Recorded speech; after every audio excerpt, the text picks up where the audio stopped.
it was joyful, and it was, design was really just a part of our daily life. So it was in the objects. It was literally in the silverware and in the candelabra and in the furniture and the textiles and everything was chosen because it had been designed with thought and heart.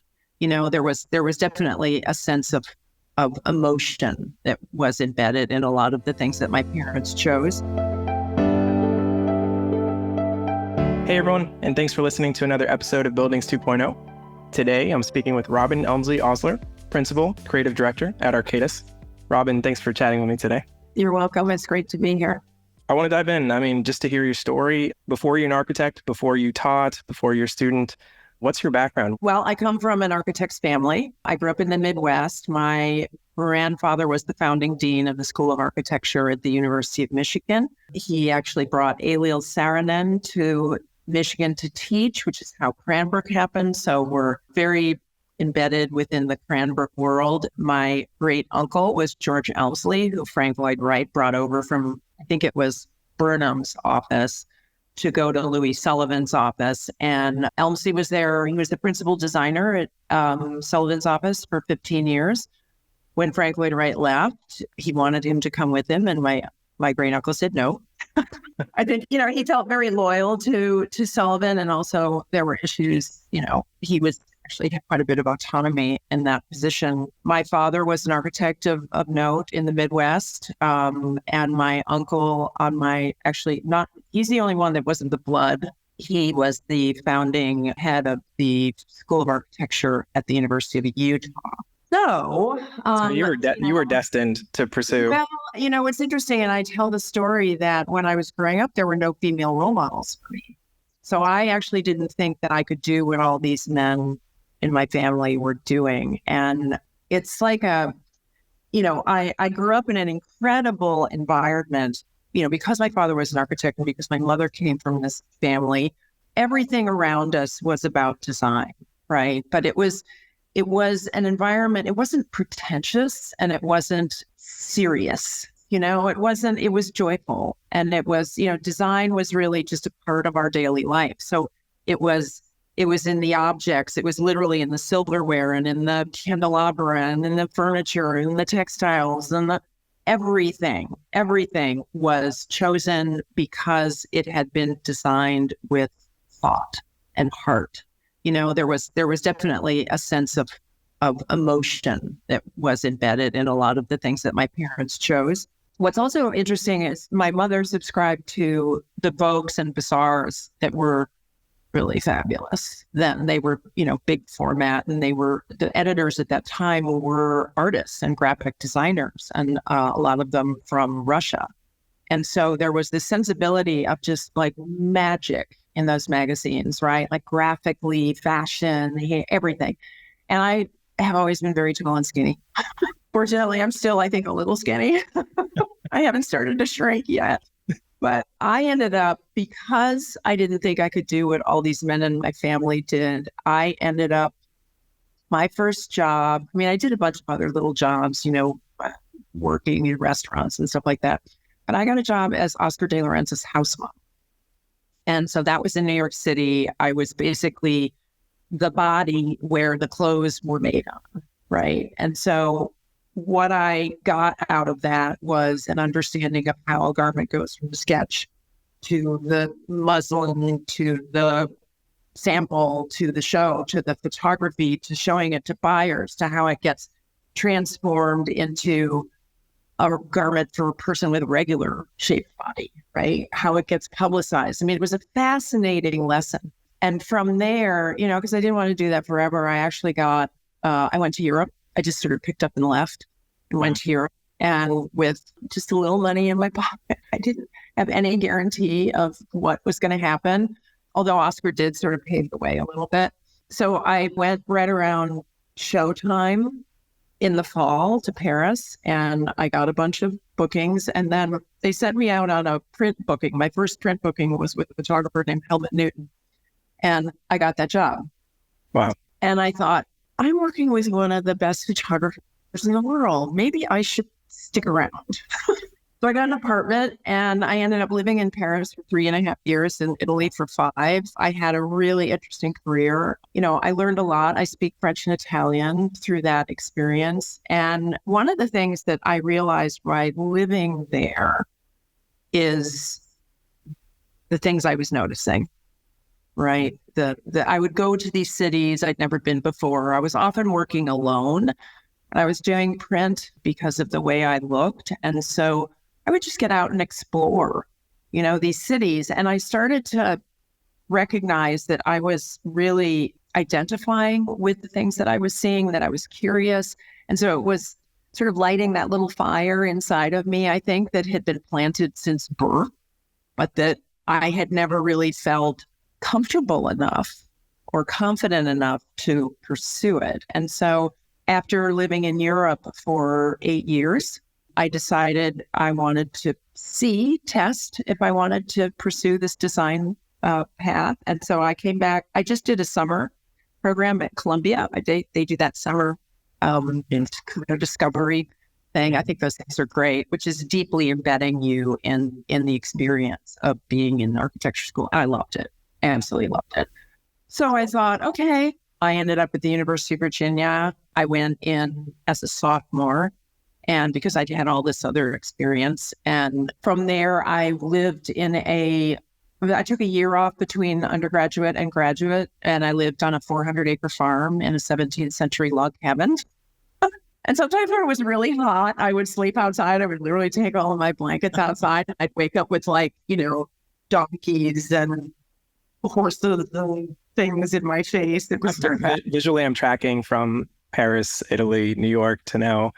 It seems like the middle of nowhere. Yeah. It was quite a journey. It was quite a journey. I ended up going to Yale graduate school. My brother, I've got more on the family. I mean, my brother is an architect and a landscape architect and had a Rome Prize in landscape architecture and worked at Cranbrook and did a lot of work there. And he had gone to Harvard. And so I had been to Harvard a number of times. I applied, I got in, but Yale was the right place for me. It felt more intimate. I liked the smaller school experience.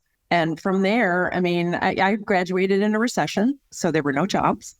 I did get a job. When I was in school, I worked at Caesar Palace, so I got that experience of being in a much larger office. My father had a relatively small office, but it was something that he did big projects, but they were, we would probably call it a boutique office. So that's what I knew. I ended up getting a job with a very small firm. And of course, because of the recession, their fees dried up. And I remember standing in line, in the unemployment line. And I said, I have a graduate degree from Yale, and I am standing in the unemployment line.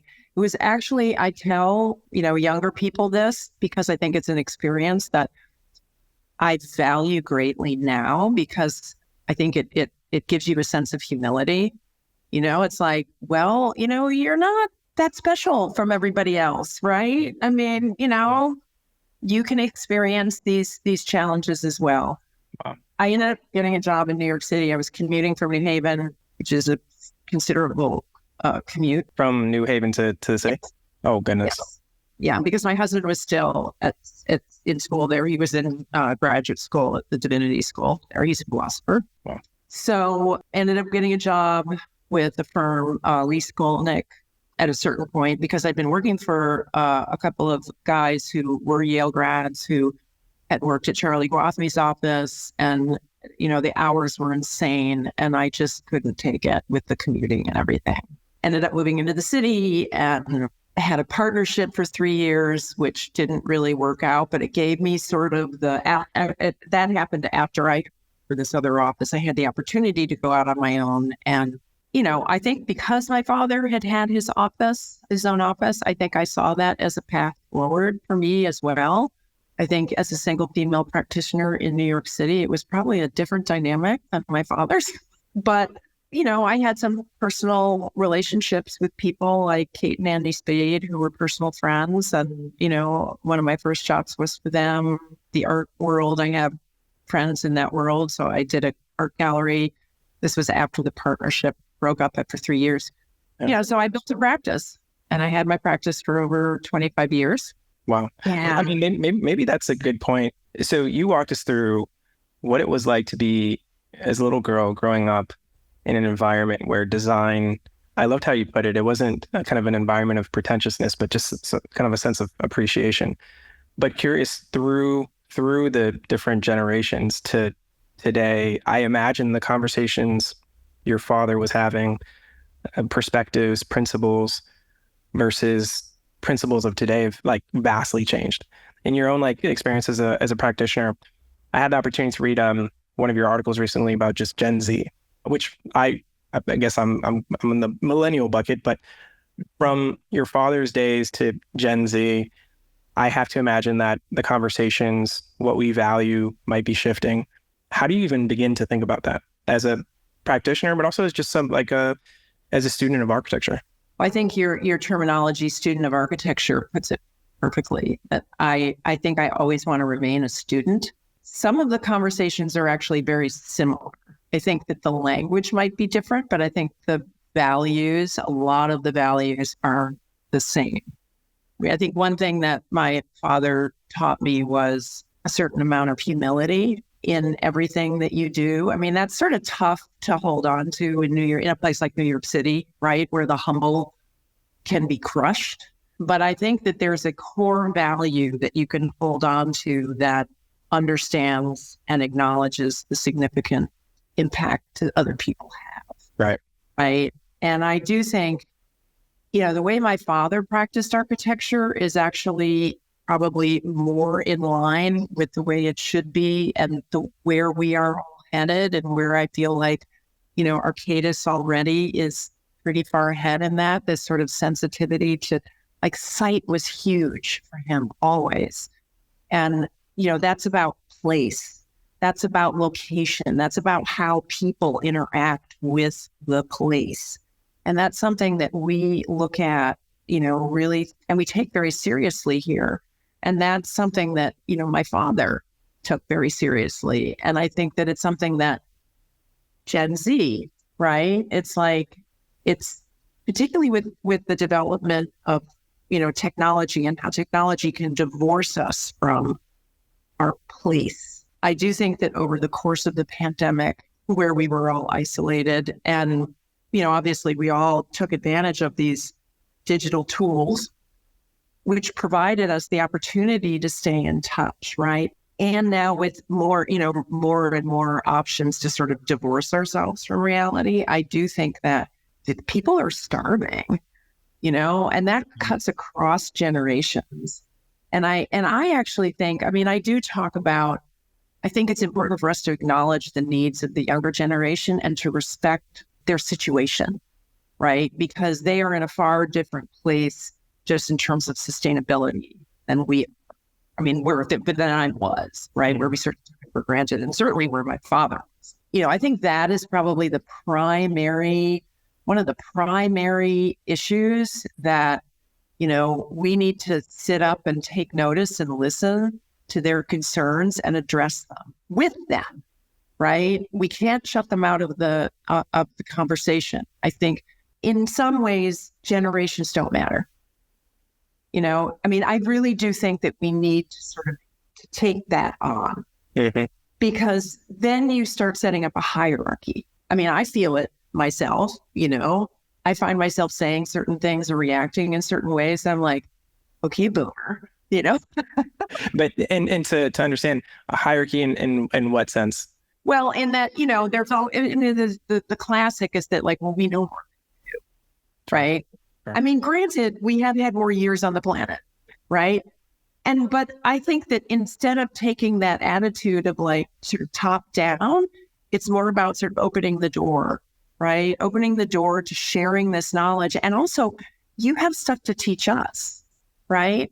Because you're inhabiting worlds and applications and systems that a lot of us are not, we're either afraid to do it or we're too busy to do it, or, and I do think that it's somehow we'd have to find a way to, again, open the door instead of create this hierarchy of systems, because I don't think that's going to get us very far. Yeah, I love that. I love how you framed this idea that I think again, kind of using as benchmarks, like your father's generation, there's certain things perhaps we took very seriously and other things we took for granted. I remember when I went to college, sustainability almost felt as kind of like an add-on, almost as like, hey, as quite literally as an elective, whereas perhaps the next generation might not have that flexibility simply because of the kind of perhaps debt we've acquired over the previous generations to like now they kind of have to deal with it. It's not an elective or certainly not an oversight. And yet with that, you mentioned something that's key is that I have to imagine that while the things we use, the means and the tech that we use, whether we're talking about CAD or BIM or X or Y, there's certain things that probably have not changed. You mentioned sight. I'm curious, are there any kind of principles that stand out to you that whether you're talking to your father's generation, the current generation, that just simply have not changed, that maybe stand out to you? Oh, that's a really interesting question. I mean, I certainly have my principles, which I think are pretty important, which they are sight, right? Mm-hmm. And I think there are sort of two camps, right? I do think that there are people that in our profession that it's about efficiency, it's about rationality, like the rational approach to solve a problem. I'm just here to solve a problem. And I'm going to do it in the fastest, quickest, most cost-effective, efficient way. And I can make it look okay, right? Just as long as it meets the bill, like I solved it, right?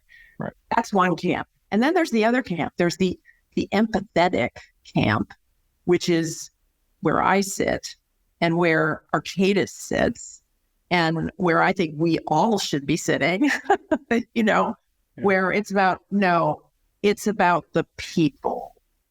It's about, and this is something that my father always talked about, right? And that can be expressed through how light filters through something, how something sounds when you move across it, how something feels, like oftentimes, you end up with you work with people that have absolutely no sense of this whatsoever. And I'm always sort of amazed at that. And a lot of them readily admit it, right? They're like, I have no creative bone in my body. I have no understanding. I just want it to be efficient. I just want it to be built, under these specifications. And it's really about educating them. And I think that's a role that we need to take on, and not in an arrogant way. I'll go back to my teaching, right? I mean, I remember the first semester I started teaching. And I was like second year undergraduate at City College, which is, where my heart really, really is, because, they have the second most diverse student body in the country. And so I've had students, you name it, I've had them. It's just fantastic. Lots of first generation students. And I remember throwing out these names, names that I knew when I was probably 6, Alto, Vander Rohe, Gunnar Asplund, Saarinen, and they're all looking at me with this blank expression on their face. And I realized, oh my God, you had a really unusual upbringing. They don't know. They have no idea what you're talking about. And I realized it's my job. This is my job, is to teach them about these people, to teach them about these ideas, to expose them to these things. And I still work that way, right? With my team. It's really about, to me, because I grew up in this very unusual environment where it was so lush with design, right? That I see it in everything. Like, I'm not one of those people that, I didn't grow up playing with Legos and thinking, oh yes, I'm going to be an architect, or, I knew who Frank Lloyd Wright was, but to be honest, he wasn't a very popular name in the family household because there was a dynamic between Elmslie and Frank Lloyd Wright that was not very good, because there was some arrogance there. And my great uncle was sort of a humble Scot, immensely talented, but, a different kind of person. Mm. So, to me, I'm always encouraging my team to I mean, let me go back a little bit for the teaching, because one of the things that I learned in teaching, and this actually also came from my father, because my father always told me, you can tell he was a role model, right? I mean, so was my mother, because my mother was like, she was like, everything was arranged in a beautiful way. She chose a lot of these things. They were definitely a design partnership. Mm. But he said, you have to give people a sense of ownership. And I think that there's something, it's really about looking at a project or an idea that someone else may have and not dismissing it out of hand right off the bat, right? Trying to understand the thought process that went through of how they arrived there. And then maybe, and this is where the experience, the generational experience comes in. It's like, because I've seen so much more, I've had the opportunity to live in other countries and, read books in other languages and just experience the world, because I also am the kind of person that you've probably figured out by now. I just, when an opportunity arises, I just grab it, right? But to help clarify their idea, right? So that they can, or to somehow help carve out a path for them to pursue something that will help them clarify that idea, right? So there is always that sense of ownership, that the idea rests with them, but you have helped to sculpt it, to craft it, to clarify it. And it's really the way that, I think that's a value that was definitely taught by my father. And then I think the best architects in this world have that. The people that inspire people, right? I mean, it's one thing to do an amazing building and you get credit and all that stuff. It's another thing for me to impact other people, right? Yeah.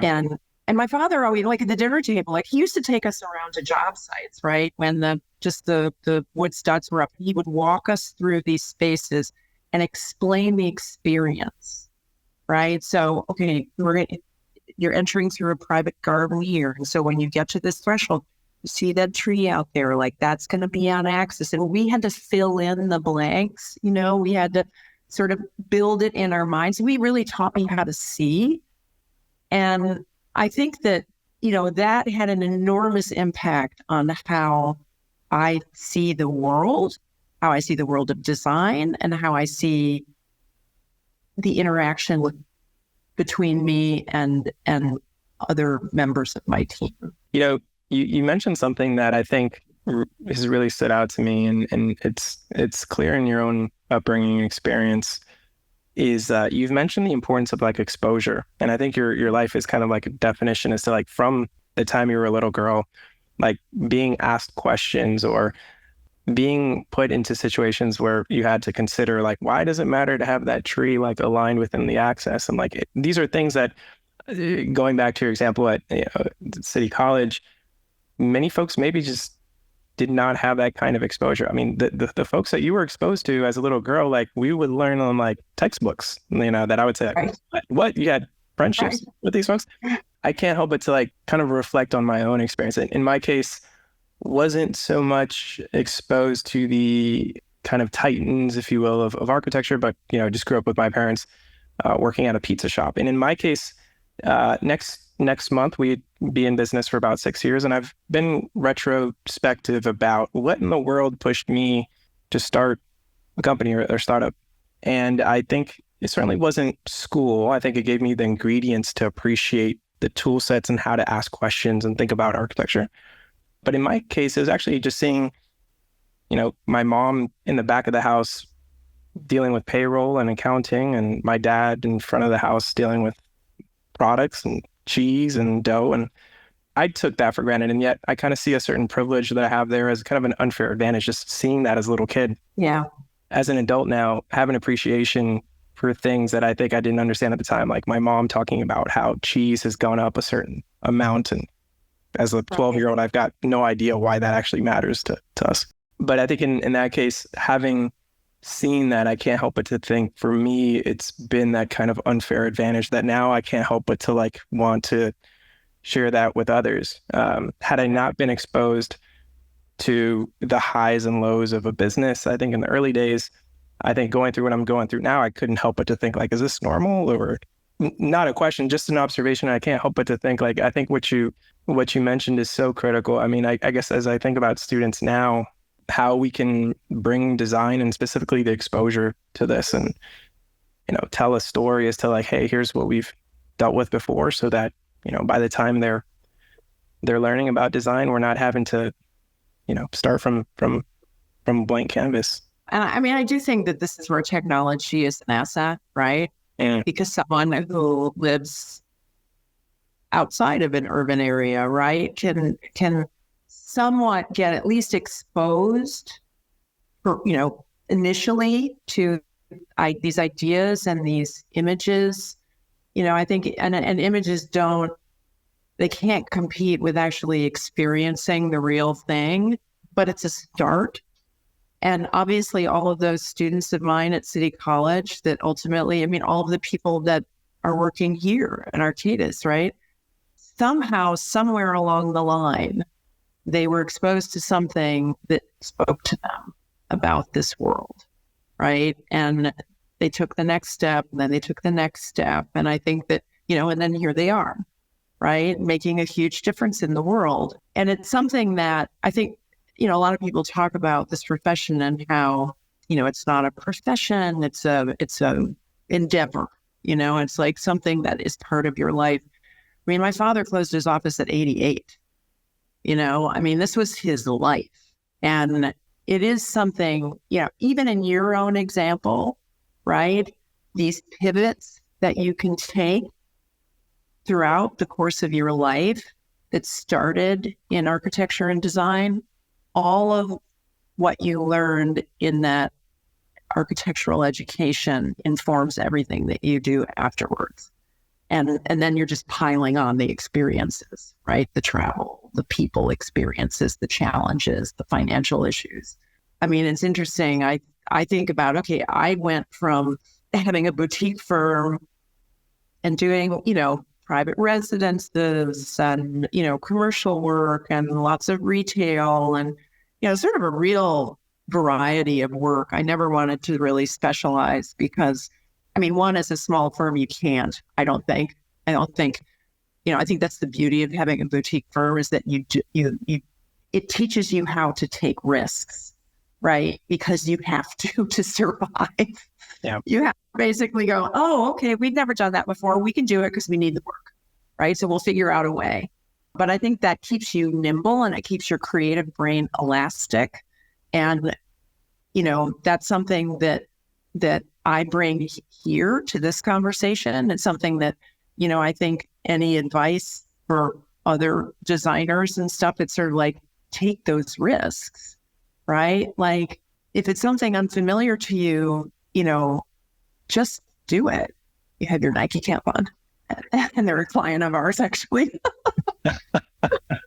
It's like such a great tagline, right? Because it's like, just do it, because life is incredibly short and you may not get that opportunity again. And if you fail, you're going to learn something and you pick yourself up and you move on, and do something else. I just think it's something that it's sort of how I've lived my life. And I think that it's really important that designers remember to, you have to actually nurture a creative brain, right?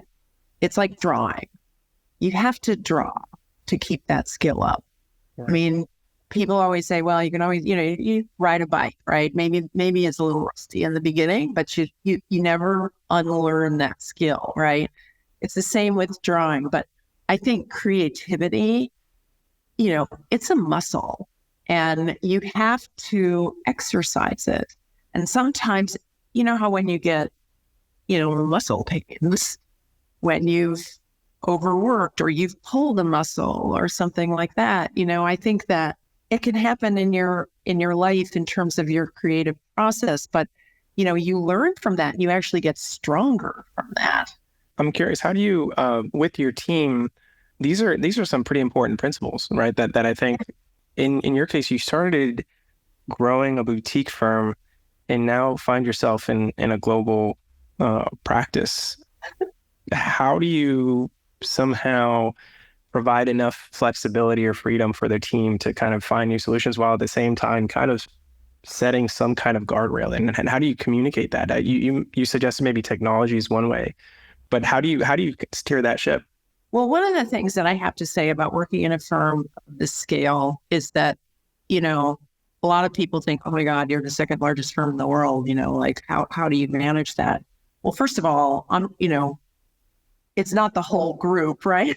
I mean, we're broken down into smaller teams and but the thing that's so beautiful about that is that anytime that we get, a client coming to us with an issue, a challenge, a program, be it sustainable practices, be it, retail program or mixed use or, an urban plan, we have such a big global footprint in terms of the talent and the people that we can zoom in on those people and draw from that talent, right? And from that, you create this incredible, multidisciplinary team that really can't, I would argue can't compete with pretty much anybody because, and that's because of our global outreach, that we have that kind of talent here.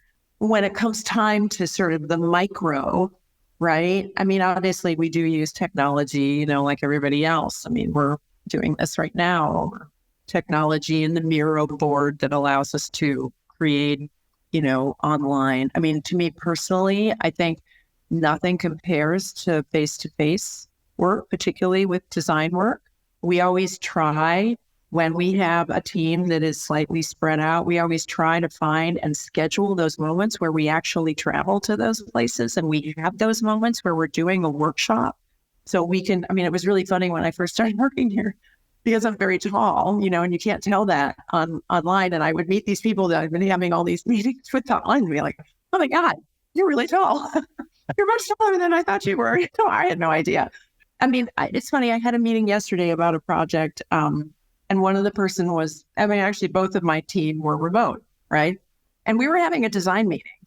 And one of the things that I actually found was it worked better remotely was that, they were showing me drawings and images that two different concepts, right? Wait. And because I have more than one screen, I'm on the other screen, like grabbing references really quickly, right? And putting them in the chat. I'm like, look at this. Why don't you think about this? Why don't you think about that? And creating this situation where I'm just like a little bit bombarding them with stuff because it's their responsibility as designers. This is where I challenge them, right? To be able to filter through those and translate it in their way. Because that's what's really, again, it goes back to that idea of giving them a sense of ownership, right? Which I think is so important. It's, to me, it's like one of the way I think, because of the way I was raised, this idea that design isn't everything and architecture isn't everything. Because to me, it's like, so I look at and I show my team, I'll, again, bombard them with these images. And a lot of them sometimes are cropped. They may be of an architectural space, but it may be cropped to just show something. It becomes sort of abstract, and it's more about the way two materials meet or the way light hits it or a tone. A lot of it is about tone and feel. It's emotional to me, right? So I look at landscape, I look at photography, I look at sculpture, I look at art, I look at textiles, I look at fashion, I look at the natural environment. You can look at microscopic views of plants and they're amazing. They look like textiles or they look like, they're all structures. This is the thing to me. They are all structures. And so you can easily take that idea of how something is put together or how something is formed, like Annie Albert's textiles, like how those are woven and the way that color is used. Like, okay, how could I reinterpret this concept or this tone into a facade or into a pattern or into how space is organized, right? It's endless. It's really endless. And that's what I see as my role. And that's what excites me is is sort of breaking that, I don't necessarily really want my people to show me images of other people's work, Yeah. I mean, you got to understand what's out there, right? You have to remain on top of what's out in the market, what your competitors are doing, all of that. But to me, it's about developing that unique voice. And the only way to develop and cultivate that unique voice is for them to actually build that muscle, right? So I'm there to help them build that muscle. Yeah, it doesn't really matter where they are, right? I think sharing your experiences is so critical, because I can't help but to recall the story that you said as a little girl being taken to the site, like a construction site. And I contrast that to even conversations that perhaps you and I have with our teams, whether remotely on screens. What I can't help but to think about is that if by default we're designing buildings on screens, I've noticed that we over-optimize for 2 of our 5 senses that I think are lost. So we over-optimize obviously for how something looks, and then typically how we hear, but the way it smells, feels, like the textiles that you mentioned, that's kind of hard to relay that without experiencing it. And I don't know how we reconcile that. I'm curious how, what implications, say, this kind of certain wave, right? I think of my graduate school experience as kind of at the start of this digital rendering phase where we over optimized for how it looked on the poster, but really had no sense as to anything else. In fact, we often didn't even consider anything else. Yeah, and I actually think it's it's somewhat an issue with the way we educate architects here, right? In that it steers people in that direction, whereas in other parts of the world, oftentimes they do consider all these other elements. And, I'm not sure that there's a simple answer to that, other than I do think that, and I'm just going to go back to this because, again, it's one of our core values here at Arcadis. It's it's about the human. It's about the people. We can, with the advent of AI, for example, of course we're using AI, and we're excited about it. We're exploring it, but the thing is that and all of our clients, right? Particularly retail clients are really, they're understanding that they can use it as a tool to optimize and streamline a lot of research, right? They can analyze foot traffic and the impact that foot traffic has on conversion, or what people want, what your customers want, what are how to deliver that more effectively in terms of smart building, right? It's creating these systems and to ultimately create a healthier place for people. And that is the bottom line to me. It's we cannot lose sight of the people and the human and empathy, creating empathetic spaces and experiences and environments that, some people will get it immediately. Other people, people like us, right? People that are highly sensitized to the environment. I mean, you can't take me anywhere. It drives my husband nuts. He's the same way with ideas, right? Philosophical ideas. I mean, when we travel, I'm just always why would you put that there? Why would they do this? And he's can we just enjoy it? It's oh, no, I can't. Because someone made the decision to, I was in a hotel, and I wasn't the only one, and it was a brand new hotel, and it was super swanky. Nobody could find the light switches. I mean, how basic is that? Literally, I had to leave the light on in the shower, in the bathroom all night, because I could not, for the life of me, turn this thing off, right? That's basic stuff, right? Where you just think, oh, the technology is going to solve it, right? It's no, you forgot about the human. You forgot about instinct and intuition. For people that are not highly sensitized to it like you and I, you have to remember those people, right? So a lot of times it's not about hitting people over the head with oh, isn't this an amazing experience in space? It's about sort of under the radar, right? So that subconsciously, after 10 minutes or something, and they're sitting in a mixed use, a garden that's out, they're having lunch outside in the courtyard in a shopping center that is, designed more for the human interaction and the site and the landscape. And they're like, oh, this is really nice. They may not be able to put their finger on it, but they'll be back, which is also part of our job, right? Mm-hmm. Retail and mixed use. It's like, I often talk about it, this idea, it's about telling story, right? But a story there's a structure to stories, right? There's a beginning, there's a middle, there's an end.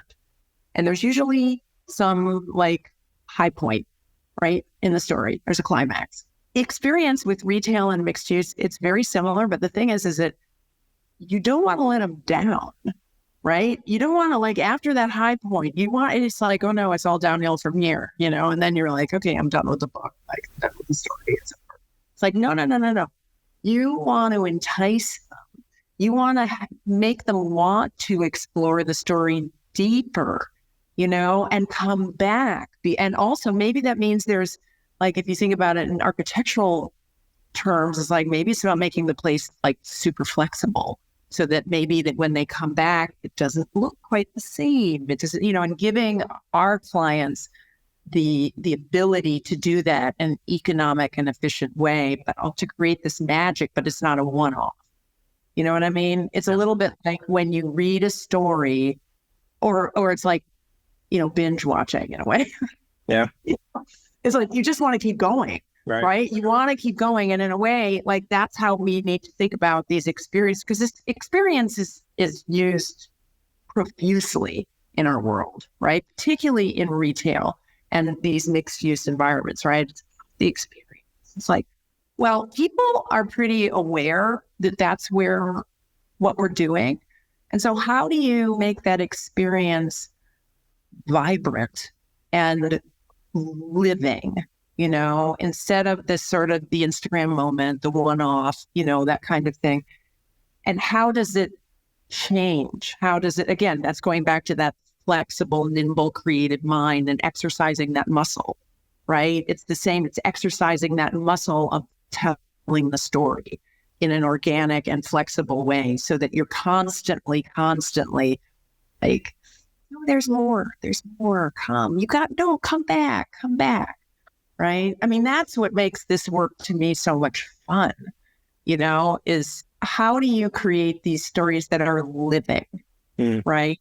That are not just beginning, middle, end, but it becomes this loop that, sometimes it gets bigger, sometimes it gets really small and intimate, and it's organic. It's fantastic. If we get to do this kind of work, how lucky are we? Robin, this has been absolutely refreshing. Often I get the opportunity to sit down with some really smart folks, often having conversations as to what's changing. And yet I think perhaps the most important one is what's likely not changing. And I think this, in my view, is kind of a discussion 101 that I think everyone needs to hear. It's amidst all of the evolution of AI and tech and design tech and BIM and CAD, oftentimes I find more refreshing to talk about what's likely not going to change.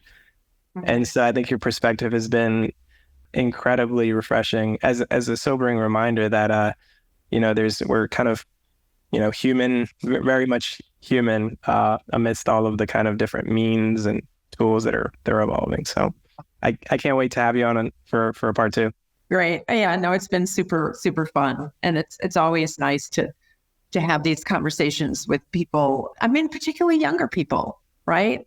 Yeah. I mean, that to me leaves me incredibly optimistic. My husband would say I'm definitely not an optimist, but I would like to say that I am an optimist because he's a philosopher. He parses these things. He's very specific about these things. I do think that, to me, it's like, and I go back to the way I was raised. It's about this sort of deep appreciation of life itself, right? And I recently, basically I've lost all of my family except for my brother and I. And throughout this process, my brother and I will have these conversations like, can you believe the way we were raised? Oh my God. Like, how magical was that childhood? And it wasn't this like, we were always told, you can be whatever you want to be. It's funny. My father never encouraged us to do what he did. Never, never, never. And all of us ended up, my sister who's no longer alive, she was an interior designer. It's like all of us fell into that world because it was something that gave us a connection to our roots and our family and all of the love and experiences that we had growing up. And I feel incredibly, incredibly lucky. And so now it's my job, right, to like spread that. What so great. What better job? I can't help but to smile. I think that the passion, I think the exposure you've seen, and you've got quite a bit of responsibility on your shoulders to, like you said, kind of share those experiences. I can't wait.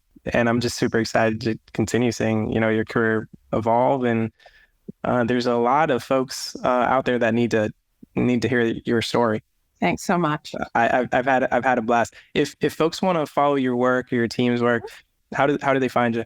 Well, I'm on LinkedIn. I have a personal Instagram, which is a different kind of thing, right? Where you can, people can follow all of my sort of wild and crazy, my observations. I make observations about the experiences that I have around me, the cultural experiences, the urban, because I travel a lot.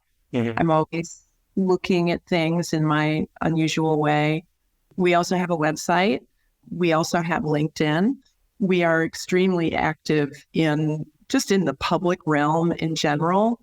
But I'd probably say Instagram and LinkedIn. Can't wait to have you for part 2. Thanks so much. Thank you.